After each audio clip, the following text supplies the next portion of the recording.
ねえねえメタン、井上香織って聞くとお金とか政治とかなんだかガツガツしたイメージしかないのだ。静かにお茶を飲む姿なんて全然想像できないのだ。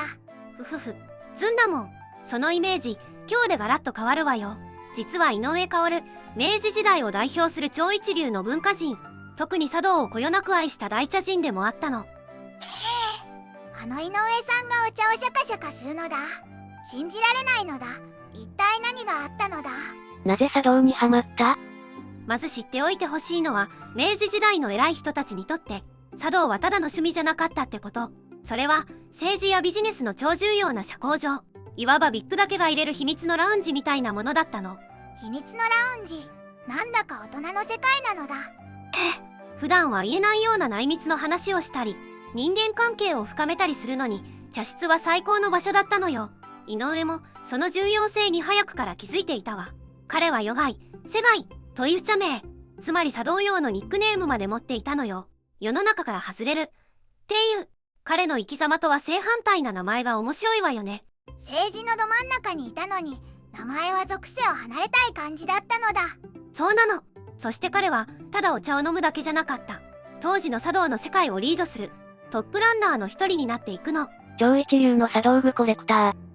トップランナーってどういうことなのだ。お茶を立てるのがすごく早かったとか。違う。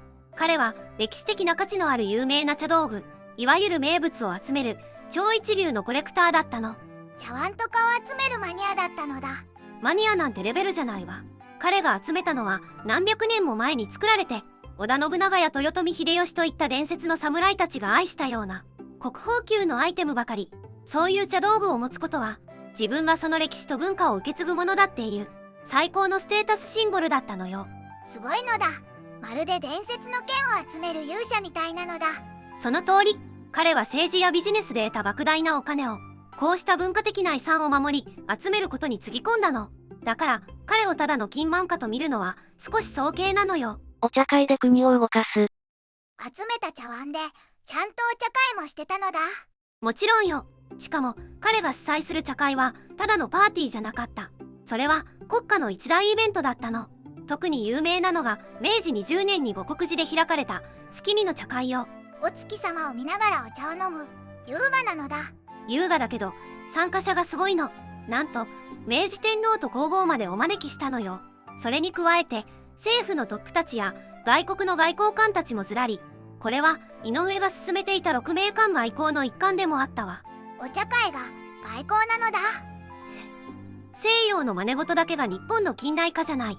日本にはこんなにも奥深く洗練された文化があるんだぞってことを世界に示すための壮大なデモンストレーションだったの。井上はお茶の力で外交をしようとしたのよ。政治と文化の架け橋。すごいのだ。井上さん、刀だけじゃなくて茶杓でも戦ってたのだ。本当にそうね。明治維新で武士の時代が終わって茶道のような古い文化は一度廃れかけたの。でも井上や彼と同じように茶道を愛した財界人たちがいたからこそ、その価値が見直され、日本の大切な文化として現代に受け継がれているのよ。井上さんがいなかったら今頃お茶を飲む文化はなかったかもしれないのだ。大げさかもしれないけど、彼の功績はそれくらい大きかったわ。激動の政治の表舞台で戦いながら静かな茶室で日本の心を守り育てた。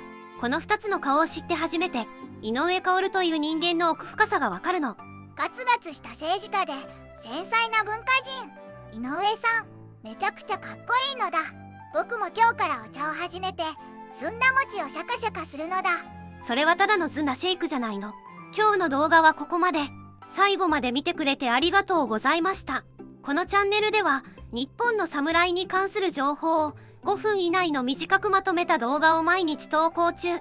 日本の歴史に興味があるならチャンネル登録や他の動画も見てみてね。